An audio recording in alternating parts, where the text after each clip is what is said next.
Hello everyone, how are you doing? This is MD Tech here with another quick tutorial. In today's tutorial, I'm going to show you guys how to allow or deny apps access to use the premium text message service on your Samsung Galaxy smartphone. So this should hopefully be a pretty straightforward process here, guys. And without further ado, let's go ahead and jump straight into it. So all you have to do is open up your home screen and then swipe up, select the setting gear button here, to select that, and then select the apps button or tile that appears on this page. Then you want to go down under general near the bottom where it says special app access and go ahead and select that.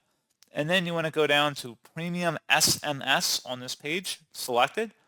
So if there's any installed apps that have requested premium SMS, they would be listed here, and you just would select it and then toggle it to the on position, which is toggle to the right, indicated by a blue oval. If it's gray, that means it's not using the premium SMS service.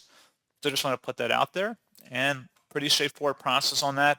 And as always, thank you for watching. I do hope that I was able to help you out, and I do look forward to catching you all in the next tutorial. Goodbye.